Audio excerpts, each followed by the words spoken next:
Before we begin, and again, thanks for joining, please let's all keep praying for the church in St. Louis at this time. I think of all those priests who said goodbye last weekend, who are saying hello this weekend, and all the parishes saying goodbye and hello. I think in particular of my younger brother, Bill.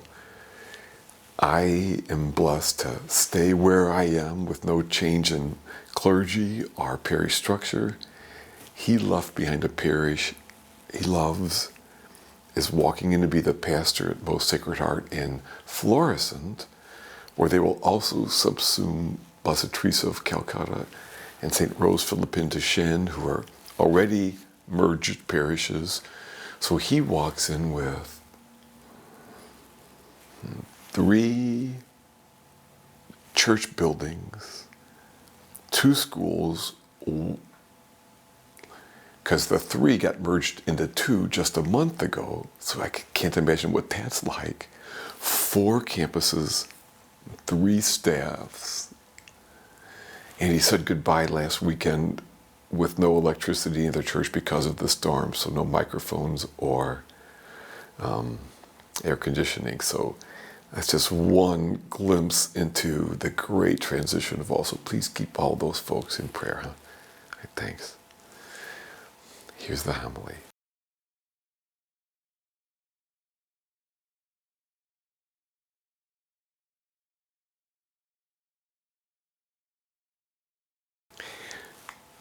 Do you ever have a moment that you just don't want to be over? You know, oh man, this tastes so good, I just don't want it to end. Or, but you're finishing up vacation and before you go back, you just go, one more look. Or you have younger kids and you hear them at the table just giggling and playing, and your heart warms for a moment. I mean, you have moments too, don't you, that you just don't want to end. A truly crucial skill for a joy-filled, meaningful life is to savor those for just a bit. To notice yourself, noticing the moment. You savor it. You can't make it last. It won't. But it is important to savor those moments because our brains are rather hardwired for negativity. And it is a great gift to ourselves when we learn to consciously hold on to those moments for just a bit. Because the second crucial skill is this: letting go. The letting goes always come. You know that moment when your kids were little, giggling at the table? How many people tell me how quickly they grow up? My little kid, well, now we're dropping that same child off at college. It just seems like the best things go by so fast, right? Life is always holding on and letting go. There is no life story that repeats itself so consistently and so fiercely as we make our way through our days. In today's gospel, the disciples do a bit of both, and we are taught a bit how to do so ourselves. I don't think we could possibly grasp what a difference Jesus made for this little group of disciples. They had a dream that they thought impossible, hope and joy and meaning that they could have never even have dreamt of.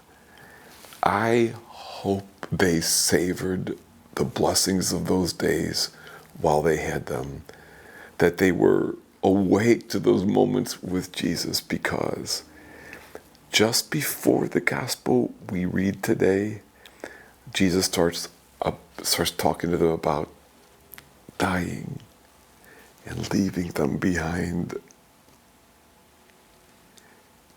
They couldn't bear the thought.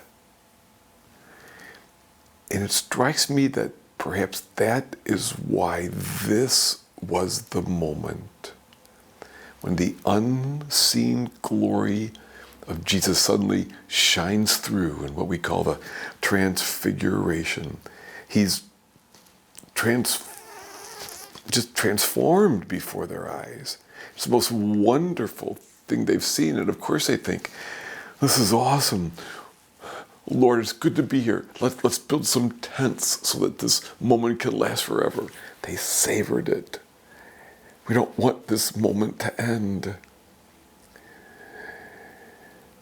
Perhaps this moment reminds them not only of the vibrant goodness that would await them at the end of their days, but also of the blessing that's always there, hidden just below the surface of what they see. And when the tough times came, I would imagine that this was one of those moments that helped them hang on. But it had to.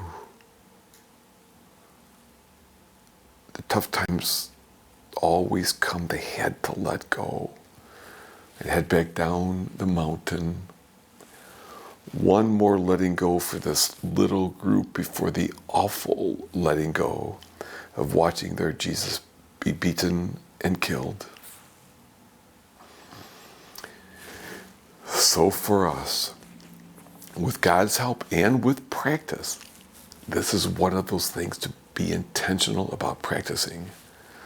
We learn to more and more wake up to how special a moment is when we have it. We savor it. Lord, it is good to be here.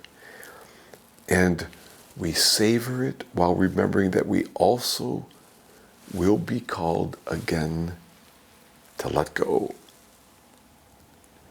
We too will have to go back down the mountain. There's a bit of a daily grind for us all. We will all face some heartache, sorrow. As has been said, there is a night shift, and pretty soon we all get put on it. But one of the gifts of savoring is that it helps us remember when the tough times come that there is more than that letting go. Whatever it is, right? In part, the blessed moments that we savor give us a bit of a reservoir that can help sustain us when those tough times come, and they will. And they come for us each differently, right?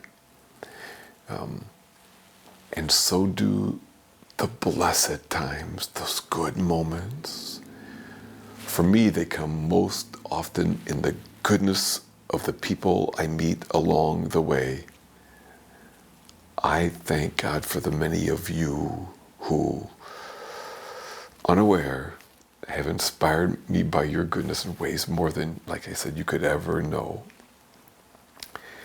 One example, which is actually hearing someone describe someone else's goodness that inspired them. I remember a few years ago at the end of a pretty rough day, I was beaten up, way behind, just a bit discouraged.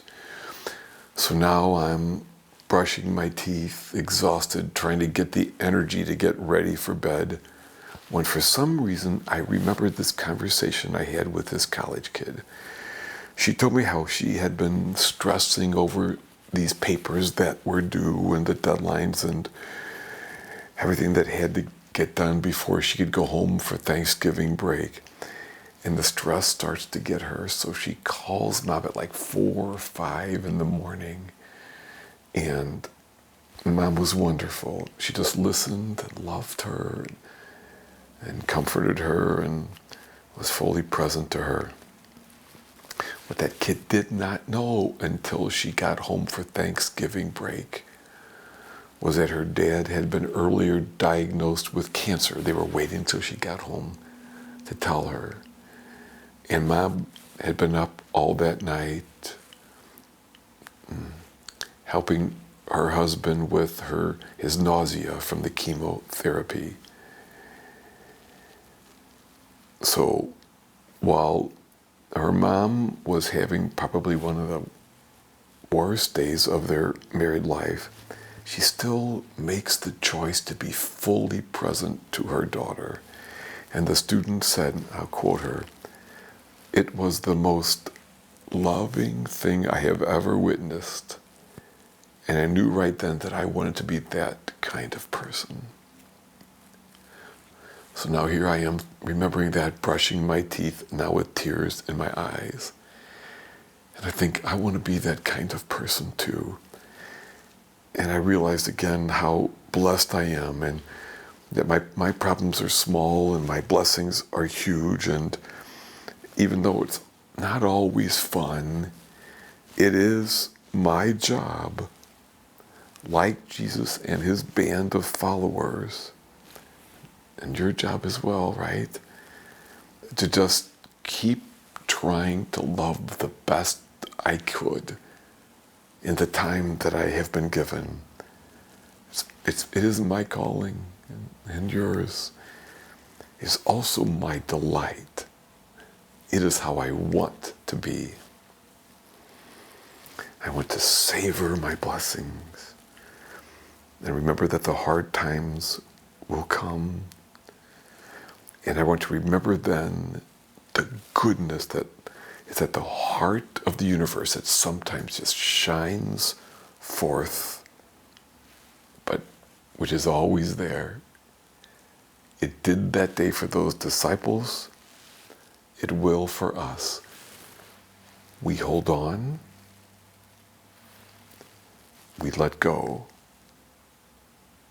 And we trust that under the surface of all we see is a love and goodness that will never go away, but will from time to time just shine through a bit.